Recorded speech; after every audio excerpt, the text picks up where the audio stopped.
Are you looking to grow revenues, increase profitability, or obtain financing?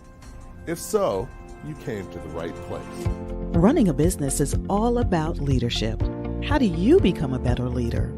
Learn from the successful entrepreneurs and business owners how to lead your organization more effectively. That's why we created Leadership Live at 8:05, Talking Small Business, to help you succeed with your host, Andrew Frazier, Business Growth Pro and CFO and founder of the Small Business Pro University. Every Tuesday evening at 8 p.m. Eastern, we're joined by experienced entrepreneurs and business owners who share their secrets to success via live stream. Also, every Friday morning, we release a new podcast episode. Either way, you will learn about developing your business leadership skills from our roster of highly performing guest experts. Leadership Live is one of the many valuable resources provided through the Small Business Pro University, empowering business owners to learn, profit, and grow.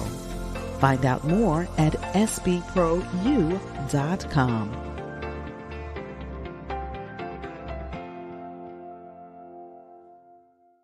Our topic is FeedForward Strategies to improve performance. Now, many of you may be wondering, well, exactly what is FeedForward Strategies? And we're going to let our guest share a little bit about that, share a little bit about her experience and expertise. And today's guest is Veronica Matthews. It's a pleasure to be here. Okay, excellent. Yeah, thanks for joining us as well.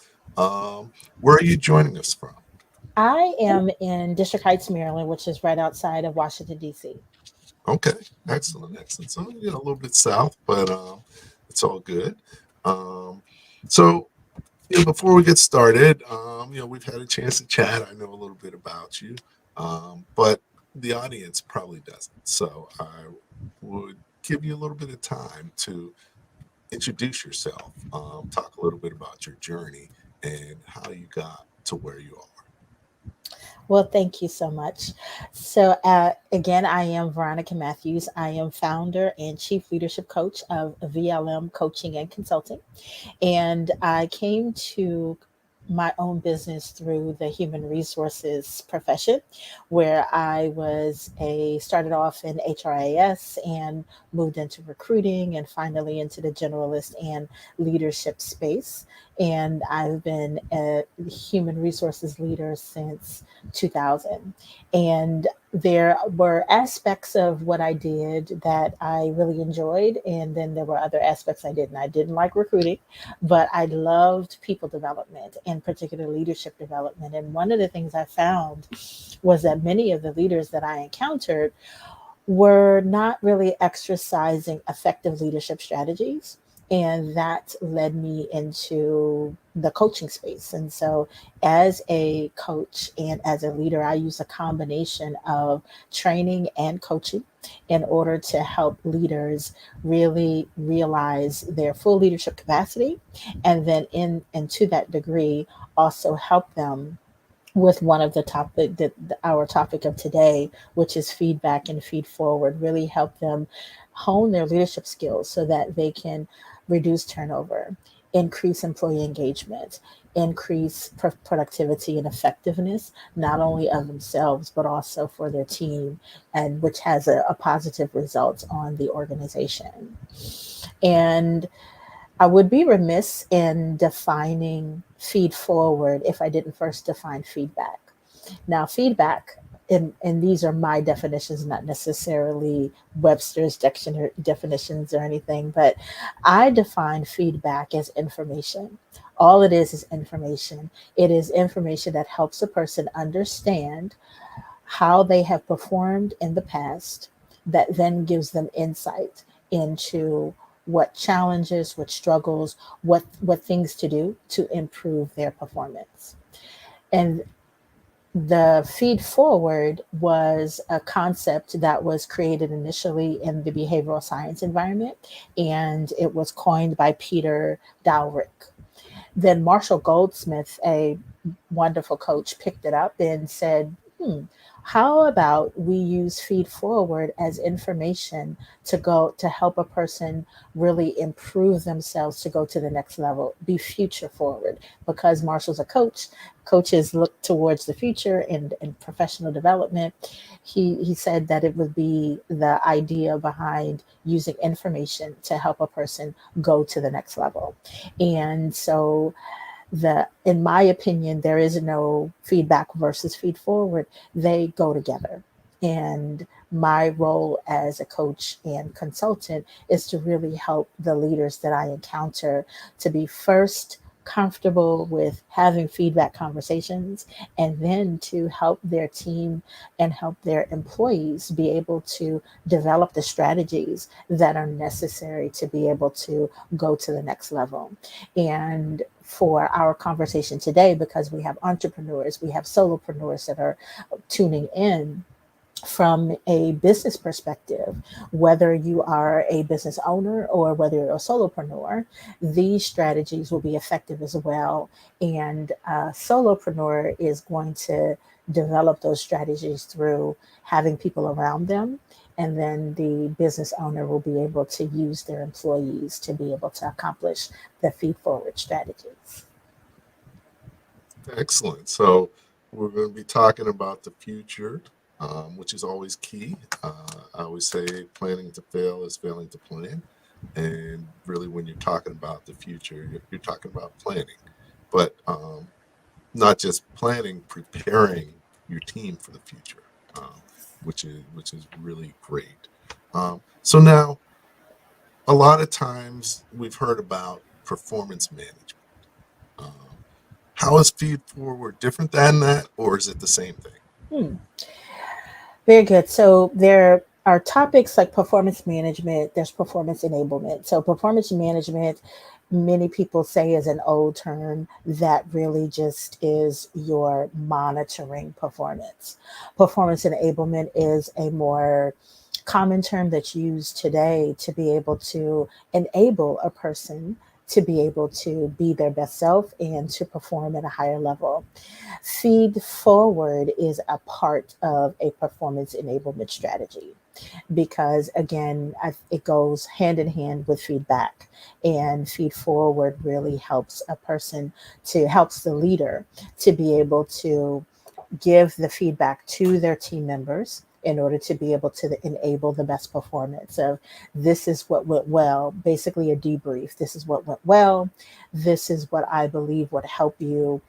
This is maybe something you should tweak going forward. The feed forward then is, okay, do you have any ideas on how you can accomplish this? And if the person does it, then the leader then steps in to say, well, these are some of my thoughts.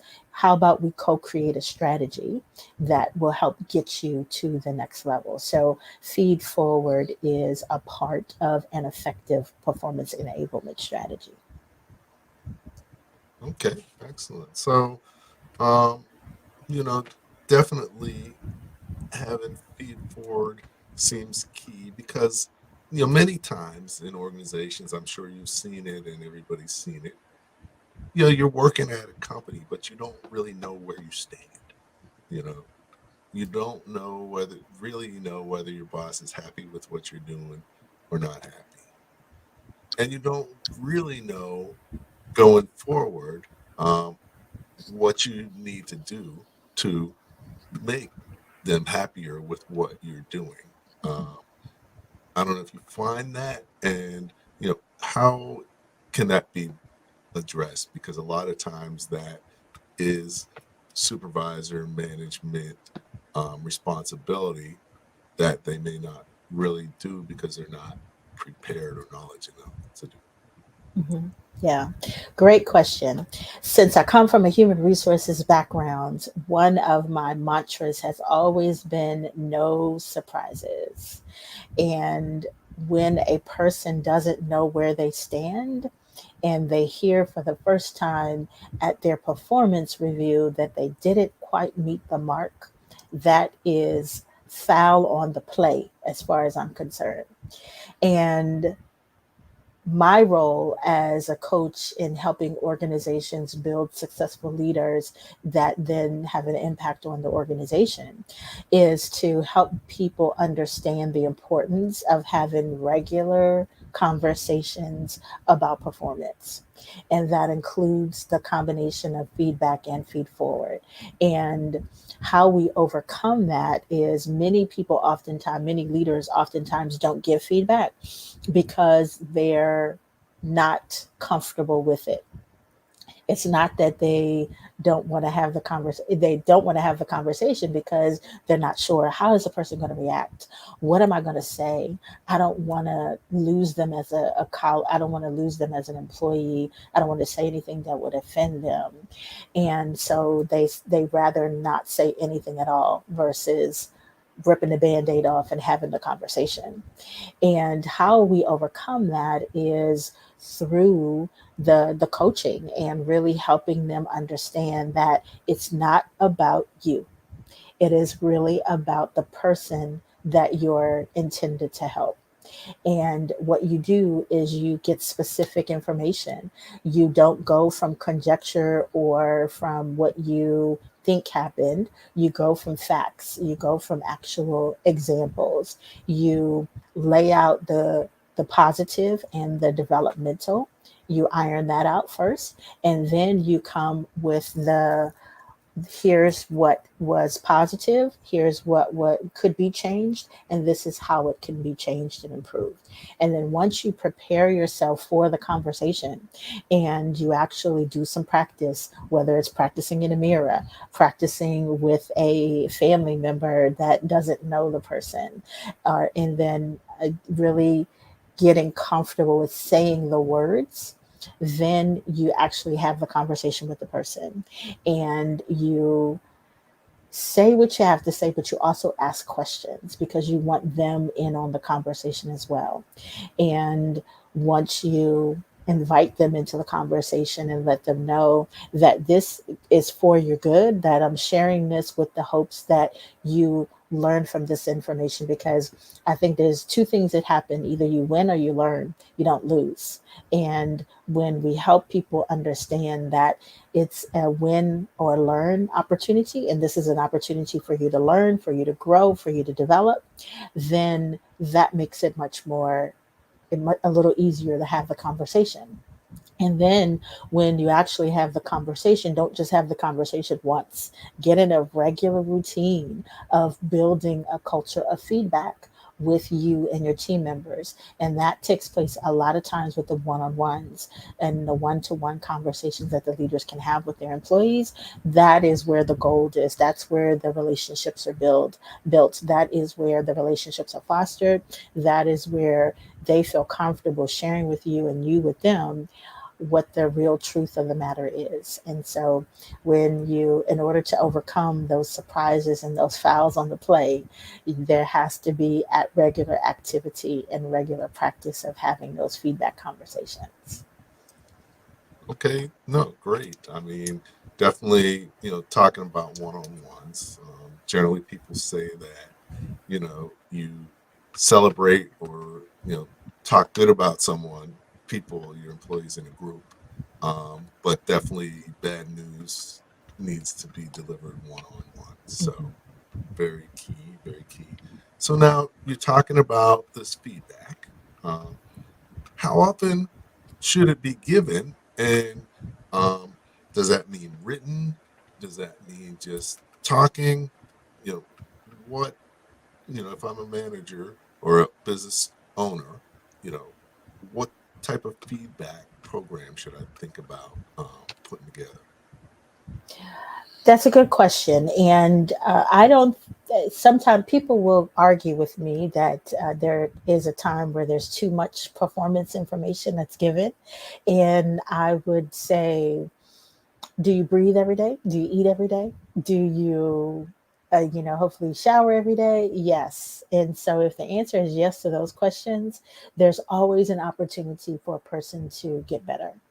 And the only way that they're going to get better is if they know where their challenges are, and then they also have a strategy for being able to get better.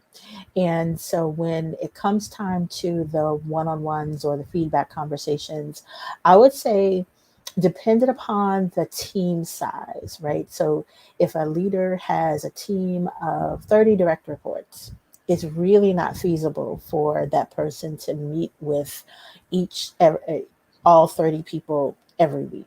They wouldn't get anything else done. So whatever cadence is set up for those conversations, that they should have a minimum of once a month. And if the team size is smaller, then it can be weekly. And in those conversations, you're talking about a little bit of everything. How are things going? How are you going on a project? But also, what are you interested in doing? How are you interested in growing? That's the feed forward. The feedback then becomes, if you're struggling with something, what is the support that you need? How do you verbalize that? How can you let me know as a manager, as a leader, as a business owner, what are the resources, the tools, the strategies that I can support you with so that you can be successful? Because my success is built upon your success. And if you are successful, then I am as well, as a business owner, as a leader, as a manager. And so the frequency of the feedback and feed forward conversations is really going to depend upon how that person is performing. Because really, high performers, they eat feedback like it's breakfast. Every single opportunity they have to know where they stand and how they can get better, they're interested in it. They're all in for it. The individuals that are a little lackluster about receiving feedback, then you want to tailor it to the need and how they're performing in the project. And so if they need a little bit more support, then it's time to give them a little bit more feedback until they get comfortable. And I think that is the challenge, is to ask for feedback and receive feedback so much that the emotional sting, you're preparing yourself, or you're making yourself more resilient to the emotional sting. So really, you're just getting the gold from the information. You're not phased by you know that your self-esteem is not taking a hit. And even if it does take a hit for a small spell, you can bounce back because you've been there before. And so the feedback frequency really should depend upon, the leader's ability, the leader's time, and the person's performance. And again, high performers really want it. They want it a lot. And then when you encounter individuals that don't necessarily want it a lot, if they're struggling, then they actually need it. And the more that you can help them get comfortable with feedback, then the easier it is going to be for them to receive it and actually grow to enjoy it and like it, and know that it helps them. Okay, great. So, you talked about doing it often, and you also talked earlier about really focusing on facts, because a lot of times, many times, bosses sort of have a feeling about you as opposed to having, objective information. Um, so, um, so, I would say, given that, what type of facts would be appropriate? What are some example of facts that you could use when you're talking to an employee? Yeah. So leaders and business owners can use the projects that they're working on. So for example, maybe a person delivered a fantastic project, but it was delayed. It had challenges that were within their control to mitigate. And then maybe it's a time management issue. And so the feedback, the specific examples was, thank you so much for delivering that project. I do have to share that I'm a little disappointed that it wasn't on the expected schedule. What happened? what can we do to prevent this from happening in the future? And then when the person comes up with, oh man, I ran out of time, or maybe I ran into a situation of not being able to get some information from someone, or whatever the case may be, then you can say, well, our lines of communication, really, I'm here to support you. And I really do want you to come to me when you have those challenges. And this is what we're going to do in the future. And then the feed forward then is, if you can work on this time management issue and ensure that all of your projects are delivered on schedule, you actually can be assigned more aggressive projects, because I know you have the capability for it, and this is how you can get there. And so the specific examples come in. What is the situation? What happened in the situation? Whom else can you get input from that happened? And then when you're getting that input from others, it is important to remember that to separate the emotion from the facts. And so it's almost like a fact-finding mission and when you're getting the feedback from others that are involved in the project. And so deliverables, projects, the presentations, reports, all of those are actual factual things that happen, that exist, where you have tangible evidence. When you don't have tangible evidence, maybe it's a situation of a human resources person that is a business partner that's responsible for supporting their business unit, and it's not necessarily an actual deliverable that they're working with. What information do you use there? Then in many cases, it is their ability to influence and work with others. And so that's a little bit of the perception, and it's a little bit of the actual results, right? Because if the perception from the person that they're supporting is that this person really is not vested, or they're not actually understanding my business need in order to be able to provide me solutions, then it's a matter of what is that person's knowledge about the business unit, and what their KPIs are, and their OKRs are, and whatever is needed, what their deliverables are for the business. And so that is something that's measurable, and it asks the person what they know about it. And so that's part of the feedback and the information that is used in order to help provide them the support that they need. Okay, excellent. Earlier you talked about mutual dependence. Um, definitely in business, everybody is dependent on someone else in the organization, and maybe everyone else in the organization, especially if it's a smaller business. So that's very key.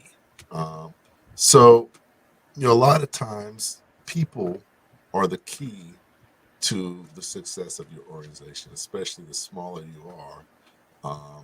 Even the impact of one or two people, either leaving, either not being motivated, or whatever, can have very big effects on your organization.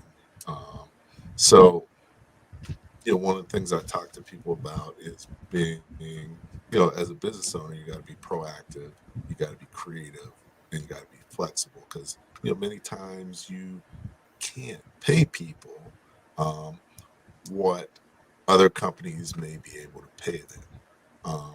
So given that situation, what would you say small business owners can do to be able to create an environment where they can keep and attract the best people, even though their compensation can't be in line with other opportunities that they have? Great question, because as an entrepreneur transitions from a solopreneur into a business owner and starts to employ people, that is a huge impact to their revenue, kind of their expenses, and increasing their expenses. And so if they're not able to have the top of the line salaries to attract people, then that's where their company culture is really important.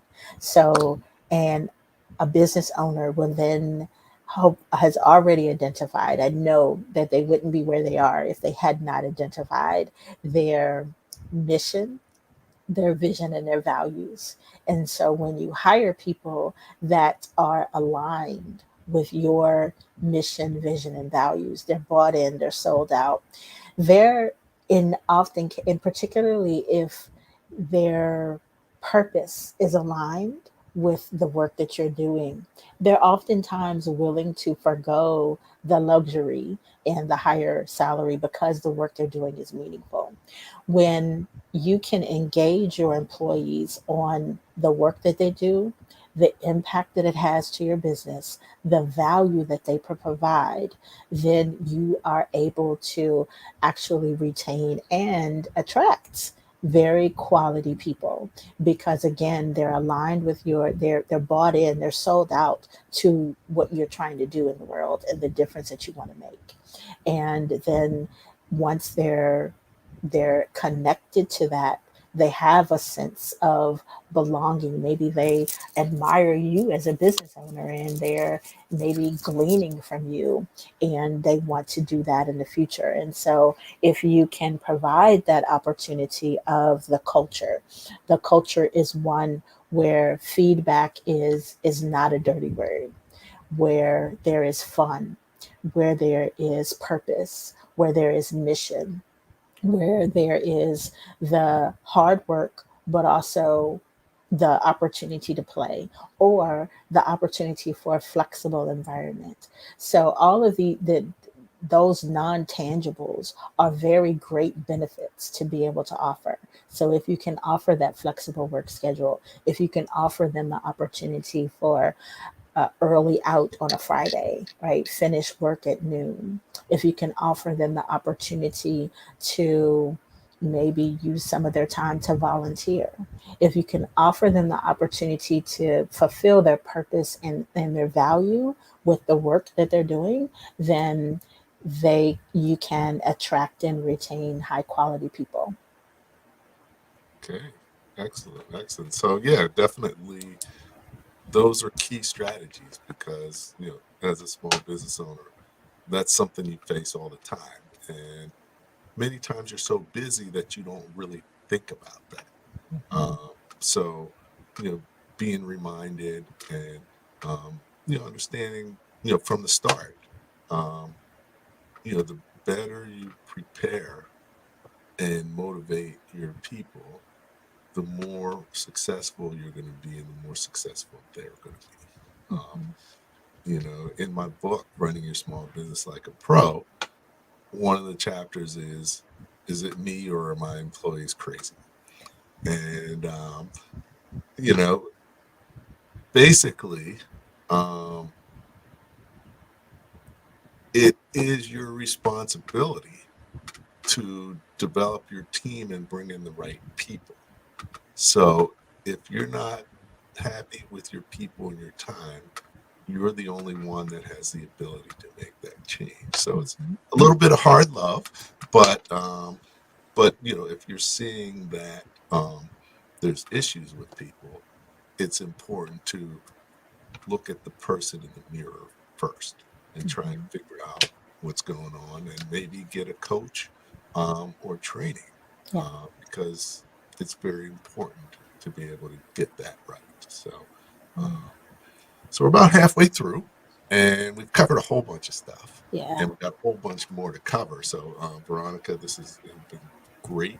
I'm going to take a break for a little bit of a commercial about the Small Business Pro University, because we do this through the university, and really excited about things that we're doing with the university, and also launching the Small Business Pro Network.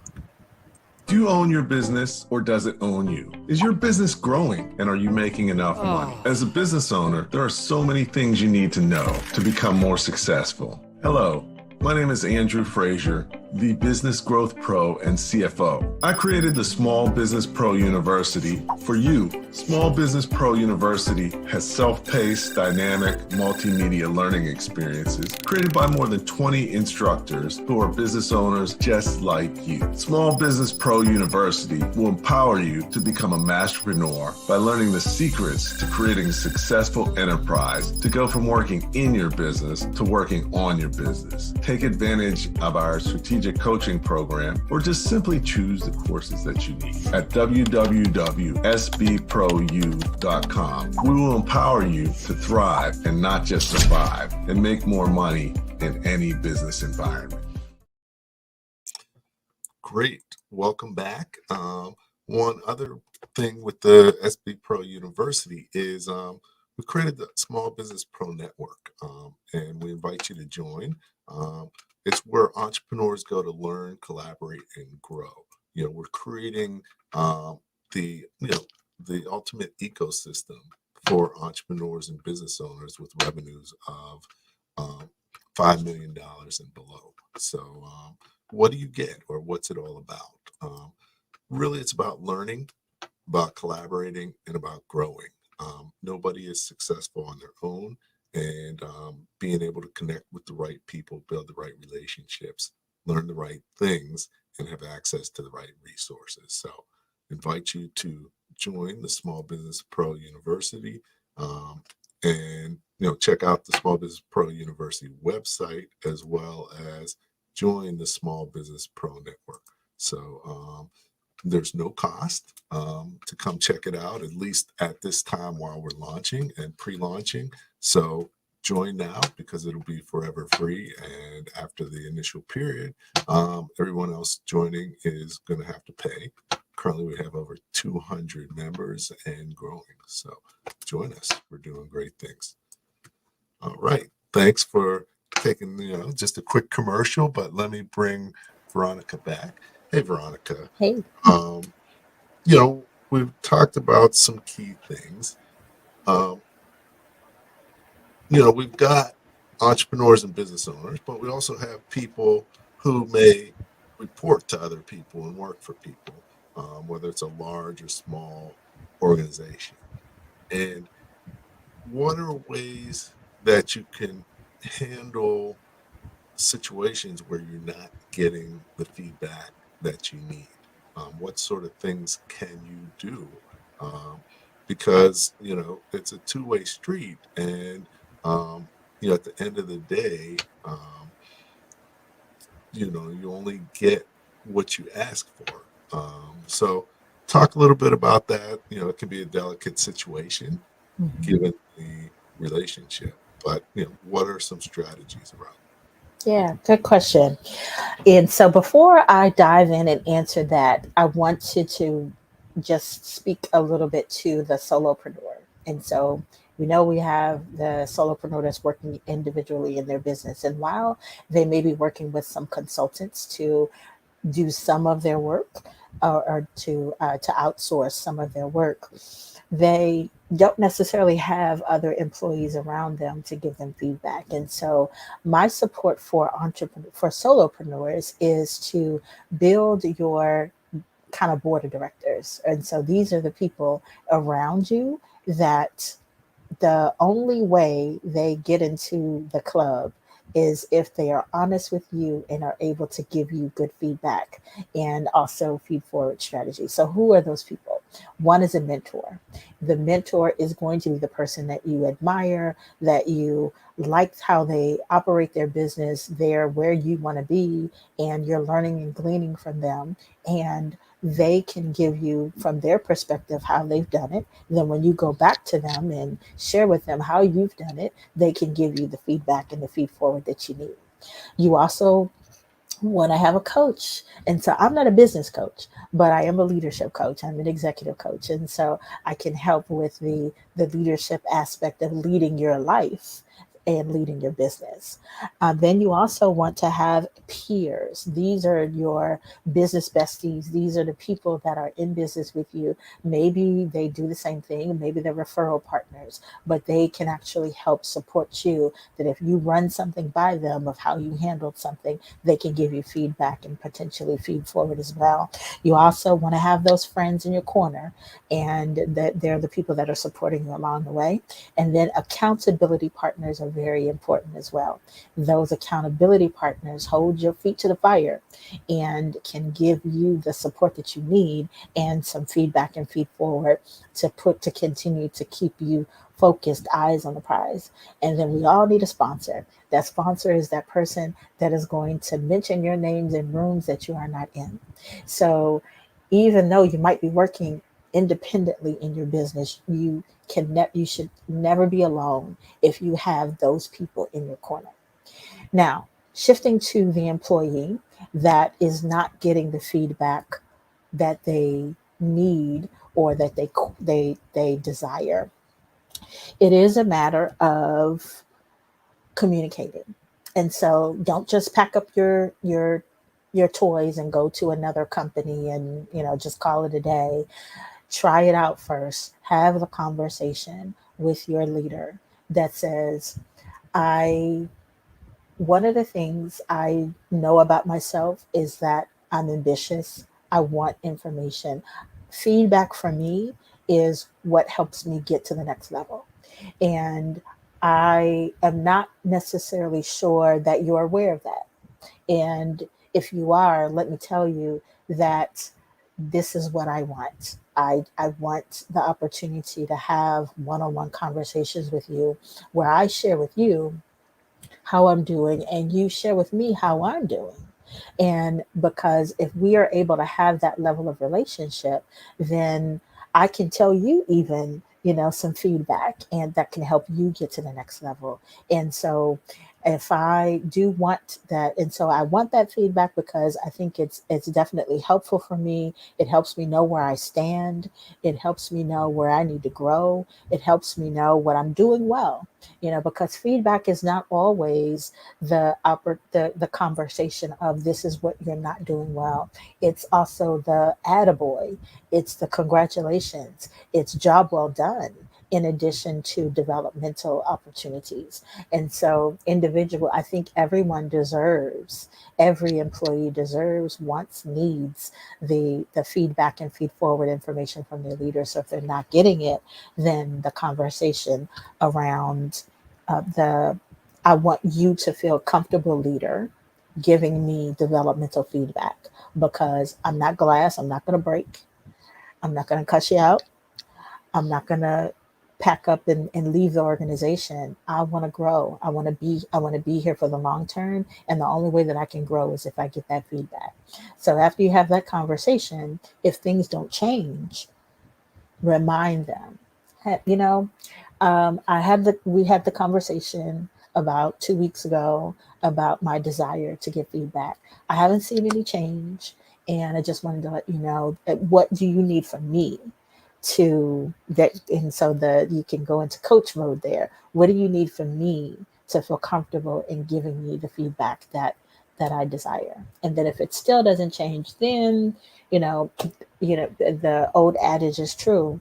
People don't leave organizations, they leave bad leaders. And so that's just a leader that's not comfortable with feedback and probably won't be in their position for very long. Okay. All right. I heard that saying a little differently. People don't leave organizations, they leave people. So it may not necessarily be your boss. It may be your coworkers or other people, but the relationship aspect is key in making people comfortable. I really like that you talked about coaching and leadership coaching. That's one of the reasons I created this show, Leadership Live at 8:05, Talking Small Business, because at the end of the day, your business can only go as far as you're prepared to take. So that's, otherwise you get stuck. And really, at the end of the day, you need to lead your organization. you need to run your organization rather than having your organization run you. So what we talk about in these sessions is keys to understanding how to run your organization. You should be implementing things and being proactive as opposed to reacting to stuff. So this is great. I do coaching and consulting for a lot of business owners, and this is something that I consult with them a lot because they also need feedback and feed forward, and their employees generally don't like to tell them anything that they don't have to. So sometimes you need an outside perspective on where things are, to really make sure you're where you are and focusing on the right things. So great. So we've got a question from Dr. Michelle Scott. We'll put it up on the screen. So, are you distinguishing between a board of directors and your ecosystem of relationships? And, what's the difference? And, what are the roles of each? Okay, great question. Thank you for that. I would say, Dr. Scott, that when I said board of directors, I should have specified that with personal board of directors. So it's not necessarily the board of directors, like if you have your organization and these are the advisors and the individuals that stand in review of the organization. It's more so the personal individuals, like your personal ecosystem, your relationship, your network of people that basically provide the support for you as a solopreneur. All right, great. So, one of the things a lot of smaller businesses, but even larger businesses are facing these days is you have a lot of virtual people. I don't have any employees, but I have about 5 people on my team that are doing work for me virtually. And, does FeedForward work in that situation? And how does it work? And, are there things that are different? And, what types of strategies around that are important as well? Yeah, so even in a distributed team, I think it's particularly in a distributed team, feedback and feed forward is expressly important. And how you make it happen is if there are opportunities for the team to assemble together, maybe a team meeting, maybe a strategy meeting, that you use that as the team building opportunity to let people know that they are a team and that they are accountable to one another. And through that accountability, one of the things that's super important in helping hold people accountable and help people reach their goals is feedback and feed forward. And to that end, they can take the one-on-one conversations offline from the team meeting to the opportunity to give each other feedback and support in that way. And also in a distributed environment, if you, for solopreneurs again, and small business entrepreneurs that may be outsourcing a lot, typically if you're outsourcing your work to someone else, they're not necessarily giving you feedback, but you can always ask the question, what's it like to work with me? Do you have any advice or any support or any tips for me? Now, again, that is going to be a question that possibly puts them on the spot. And if they want their payment of their invoice, they're not likely to say anything that they think might jeopardize that. But that's all part of the relationship building. And so if you let a person know that I'm not retaliatory, I'm asking you the question, I want an honest answer, and I'm willing to work on it once you give me the feedback, then that hopefully allows them to feel a little bit more secure in giving the feedback. And so, yes, even in a distributed environment, feedback and feed forward is very important, whether the person is a partner or not necessarily a business partner, but someone that you partner with in order to get your work done. Maybe as like, for example, some of my work I outsource to writing and the web development, and so I am not necessarily, I haven't yet actually asked my web designer for feedback, but I think we have the relationship now where he tells me, hey, it would be nice if I could get this review back from you by such and such, because the last time it took a little bit longer than that, right? And so I listened to that feedback, and that actually helped me. So a distributed environment, you don't necessarily have to be all in one place. You can be in a distributed environment and still have opportunity for feedback and feed forward. Okay, excellent. So yeah, no, definitely, that's important. Given that I'm their coach and consultant, I'm the person to deliver the bad news or the areas for improvement.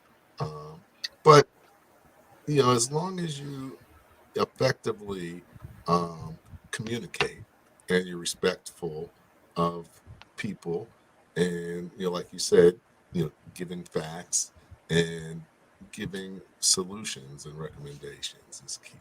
So I watched a TEDx not too long ago, and the premise of it was 95% of entrepreneurs and business owners have ADD. Uh, and that's part of the reason why they're successful. But having ADD means it's harder to pay attention to things, and many times you're not as consistent, or you don't show up as consistent. And how does that impact your organization? And is that okay, or are there things that you should work towards doing? Okay. All right, Andrew, you stepping on my toes now. But yes, I would be inclined to agree from a personal perspective of having that ADD in some cases, and not being able to focus, and kind of being guilty of following things down a rabbit hole that I never even intended. And yes, I've seen from a personal standpoint the impact on my performance. So no, it is not good, and it can, over time, it could chip away at your effectiveness and your ability to get new business and your ability to maintain the business that the clients and the contracts that you currently have. Thank goodness that hasn't happened on my side. But yeah, I would say it is something. And so you bring up a good point, Andrew, of being a coach and being a business coach, particularly, which then you help people. And so I think every coach they're not worth their weight if they don't have their own coach. And so when you speak of your role as a coach and helping the business owners to be able to shine a light on maybe some of the things that aren't working as effectively for them, and maybe they're things that they're getting in their own way of being successful. And so that's what a coach's job is to reflect back to the person what they say, the things that they do that could stop them and could get in the way of them being successful. So yes, if a business owner is struggling with sometimes the ADD moments and those rabbit hole moments, and just kind of going off into the ethers with a project that has no impact on bringing in new revenue, then they could use time management strategies or feedback on and also feed forward on maybe some of the ways that they can strategize to turn those Achilles heels into opportunities that would then help them improve. All right. No, great. And around that issue, um, many times, sometimes it's a personality conflict. Like a lot of times I use the Myers-Briggs. People use the DISC assessments, and different people have different personalities, and sometimes that can create even more challenges depending on the personality. And it's kind of it's important as the leader to sort of figure out how to address people. It should be your responsibility to do that. But to do that takes certain skills, and what type of skills does it need? And as you're doing that, it's they say it's important to deal with tasks efficiently, but people effectively. So how does all that tie together? Hmm. Excellent question, and definitely in my wheelhouse. And so, the skills that I help the leaders that I work with develop, number one is emotional intelligence. Because listening and first of all, knowing your own emotions, regulating your own emotions helps prepare you for the opportunity to manage relationships. And there is another topic out there called relationship intelligence. And so that is all about the communication factor, the ability to build relationships, to maintain and foster relationships with not only your team members, but also your peers and your upward leaders. There's also a need for compassion and empathy because I am participating in a class certification with the University of Florida, and it's about mental health in the workplace. And when your employees go through situations, they want to know that when they approach you with that they're not going to be retaliated against. They're not going to be looked at like they have three heads, but they're met with empathy. And empathy is super important for a leader to have. In addition to those strong communication skills, the ability to give that feedback, the ability to give what feed forward, the ability to have the conversations that are necessary, because not everything is going to be roses and candy. And sometimes sharing difficult information, making difficult decisions is needed. And a leader does need to do that effectively and not mince words and not be that have their information taken out of context or whatever, that they're clear, they're decisive, they're concise in their communication. I also help the leaders, and so leaders need their emotional intelligence, their relational intelligence, their empathy, the compassion, the ability to communicate, the ability to make decisions, the resilience, because the resilience is one of those soft skills, and it also is an effective leadership skill because, again, not everything is going to be candy and roses. And if you do have a setback, you don't hit your target, how are you going to rally your team, motivate them to get back in the game, or not necessarily get out of the game, but to really focus on the what is needed in order to rise to the occasion and actually accomplish the goal. And so that ability to motivate and be a coach, right? And so it doesn't necessarily mean that you have to have a coaching certification. It just means that you ask more questions than you give advice, and that you're willing to be there in the trenches with them to help them rise to improve and get to the next level. And so those are some of the important top key skills that leaders need in order to be able to lead their teams effectively. Okay, great. In my most recent book, The Masterpreneur Playbook, I took a look at the key 5 steps to go from startup to scaling your business.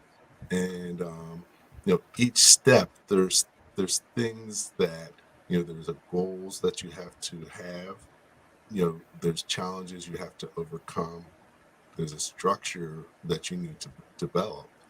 And also there's a key leadership that you have to focus on. And otherwise you're going to get stuck and not be able to move forward. And, one of the key things, I find is business owners don't really understand their role. And not understanding your role and what your job is, either makes your organization less effective. When you're if you don't have any supervisors, then you're the supervisor. You have to do that. When you have supervisors, you have to be the manager. And as a manager, a lot of people don't understand that your job is really to analyze information to be able to make better decisions. But if you're being a supervisor, then that means your employees have to be in your supervisors are going to be functioning more as employees. So, that's a key. So making that transition tends to be hard for a lot of people. And that's why most people just get stuck working in their business. When you have supervisors, you become a manager and you're actually doing what a manager is supposed to be, working on your business. And, the next level is even harder because once you've been a manager, you become an executive, but you have managers. And managers hate to be micromanaged, but you're so used to managing that you micromanage them. I'd say, when you get to that level, like you said, coaching, executive's job is to really coach the managers, not to manage them. And, those skills are very important. And like you said, you don't have to tell managers what to do because it's their job to figure it out. You just need to guide them and develop them, which can be hard to do. At one of my clients, it was funny, we talked about that, we'll be in meetings and, giving feedback over the, after the meeting. And he's like, it's difficult to do this. So, I say, you shouldn't tell anybody what to do. You should just ask questions. So he started putting a question mark on his wrist to remind him that he should ask questions. And you do what works for you. But, if you don't do that, that's going to make it difficult to grow your organization. So I think we've covered a lot of great stuff, in this period of time,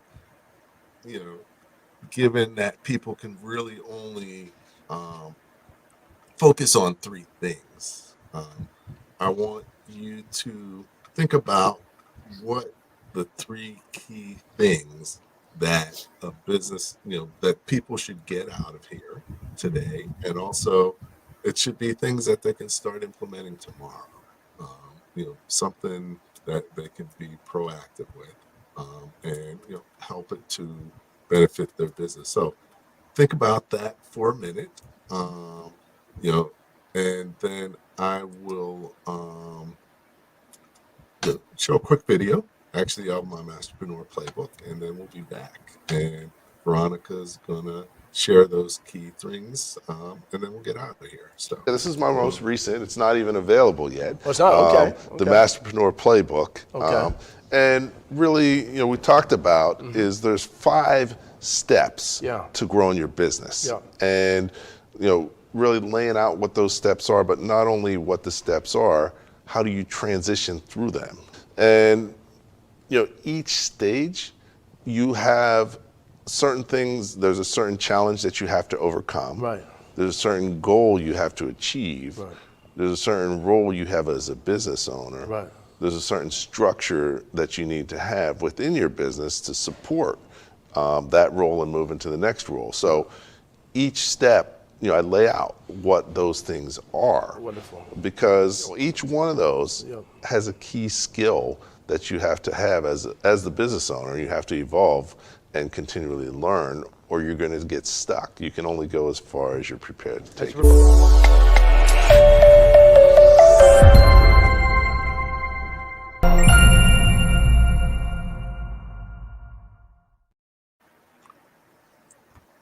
All right, I'm back here with Veronica Matthews and talking small business. We've covered a whole bunch of things tonight, but what are the key things that people should take away from what we discussed? Mm-hmm.